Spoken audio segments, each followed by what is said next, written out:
My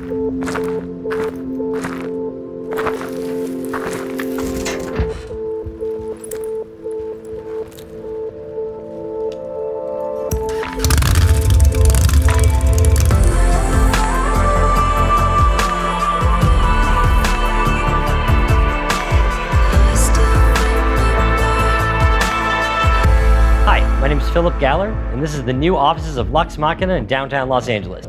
Some of the things that we're going to show you today include camera tracking with LiveLink, set extension tools. We're going to look at end display. We're going to look at an iPad to control live compositing using green screen, in-camera visual effects, beautiful lighting, and organic reflections. Last but not least, we're going to be talking with Magnopus about the virtual scouting tools that are in Unreal Engine 4. And before I throw you over to Magnopus, let me introduce a few of the other people we have here today. We've got Matt Workman, who's our DP. We've got Matt Madden from Profile, AJ and Fernando from Magnopus, and Quixel, who designed this beautiful scene you see behind me using some Megascan assets. I'm AJ Shudo, virtual production producer from Magnopus. This is Fernando Rebello, our virtual production tech operator for Magnopus. Magnopus has used our virtual production expertise to design a VR scouting toolset directly in Unreal 4.23. And what this toolset allows you to do is to pre-scout your environment before you even hit stage. We have a director's viewfinder that allows him or her to see what the world looks like through their camera. The measuring tool is for production designers in the art department to determine how big these worlds are going to be. We also have a set dressing tool to grab and move pieces of the environment to help compose the shot. So as you can see from Fernando's view here, everything he sees in his headset is happening live on the wall in real time. So Fernando, I think we want to keep that space open, so let's go ahead and fly that rock out of here.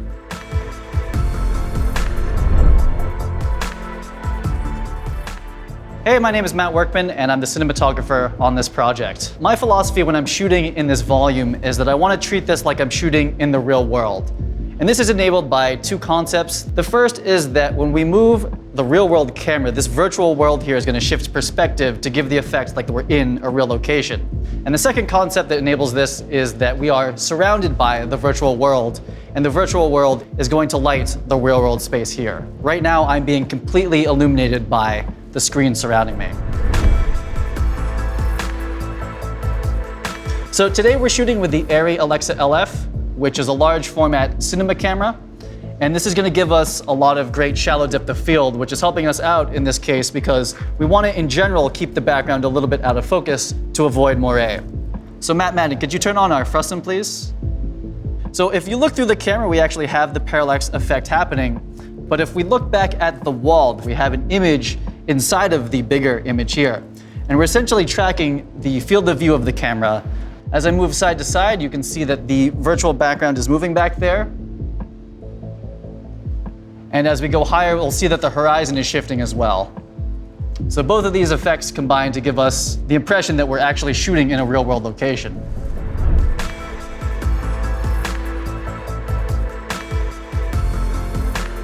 My name is Matt Madden, and I am the virtual world supervisor here. Now, Matt mentioned that the virtual world is lighting the physical set, as you can see here. And our primary source here is actually the sky, much like the real world.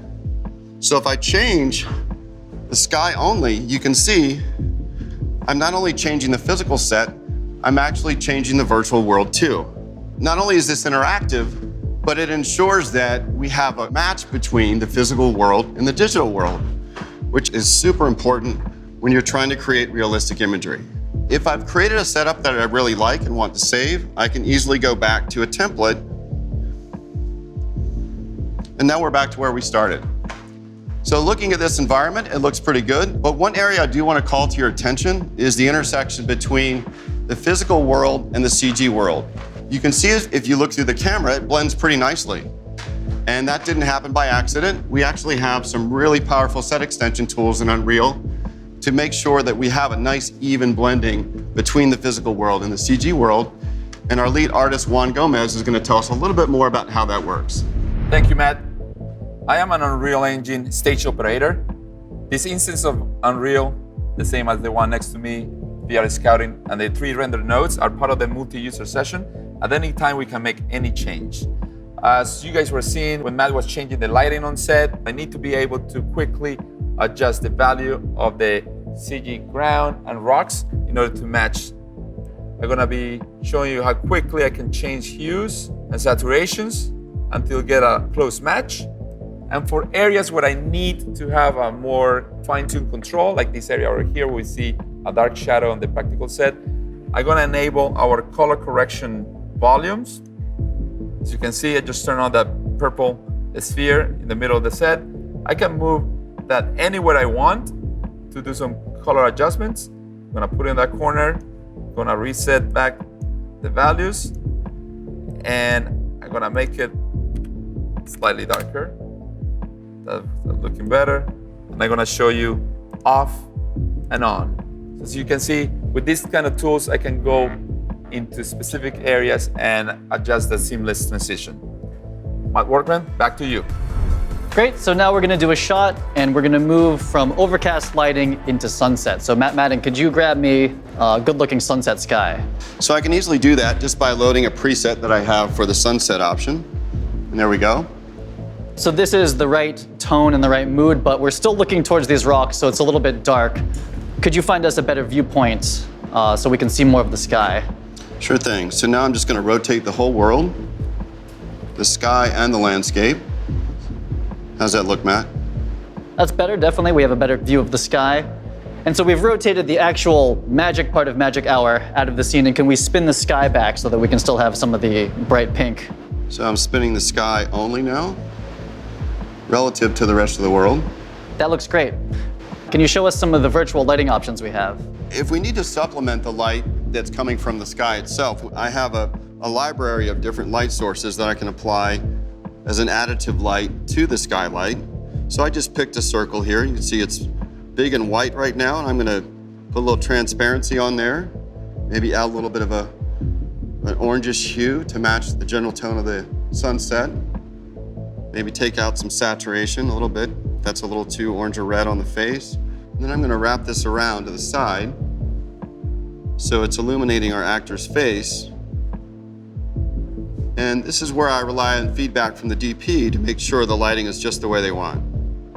So Matt, what do you think? How's this feeling? Can we see it all the way up and then off and on? Okay, that's all the way up, and I'll give you a quick toggle here. And I think on is the way to go. All right. Can we add a little bit more ambient light to this scene? Yes, because I have independent control of the different panels in terms of exposure, I'll go ahead and lift the exposure of the ceiling. In this case, we're up about a half stop. That looks great. Can we just do a little bit more? There's a full stop. Also, if I want, I can warm up that light since we have a little bit of blue on the ceiling there. So we have the ability to independently adjust the color temperature as well. Great, this is looking good. So we're gonna do an actual shot now. So Vinny, if you could step off for 1 second. So in this shot, Vinny is going to start with his sunglasses off. He's gonna get on the bike and put them on. And we wanna pay attention to the sunglasses because they have a little bit of translucency, so we'll be able to see through them, and they have some reflection in them. And then we're gonna end in an in-camera lens flare on the headlight of the bike. And action.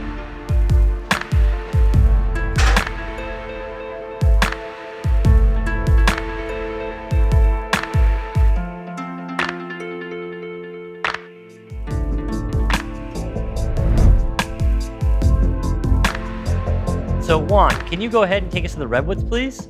You got it. We're gonna take you to a completely new environment in about 90 seconds. Imagine if you had to redress your entire practical set in that time. By the time you're even half done getting rid of this dirt, you'll be virtually scouting in a new location, you'll be setting up lighting, and it's important to remember, we're not just taking you to another part of the same scene, we're taking you to a completely new environment, all in CG, all in real time.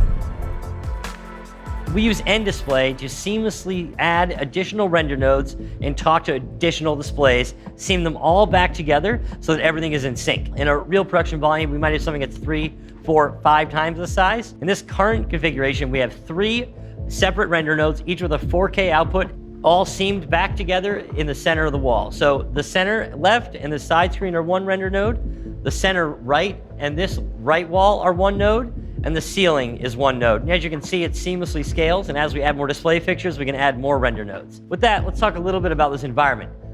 This environment was purchased off the marketplace, and it may not be perfect for in-camera finals for every shot, but it'll definitely work for organic lighting and organic reflections.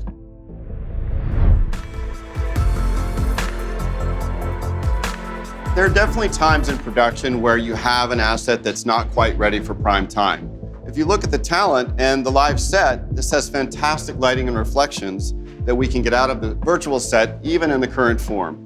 It's really just the background we're talking about that might not make the cut.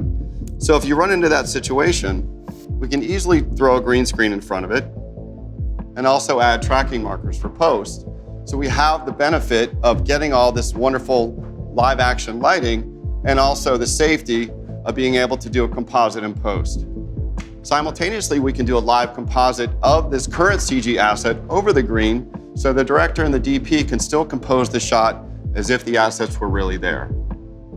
So if you look closely at the bike again and the sunglasses, you still have all these great reflections and lighting on the bike and the set, even with the green screen background.